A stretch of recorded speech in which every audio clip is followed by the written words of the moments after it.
Weather Service in Milwaukee has issued a special marine warning.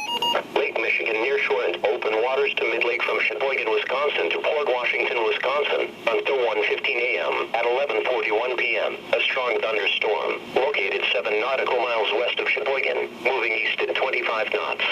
Hazard, wind gust 34 knots or greater. Source, radar indicated. Impact, small craft could be damaged in briefly higher winds and suddenly higher waves.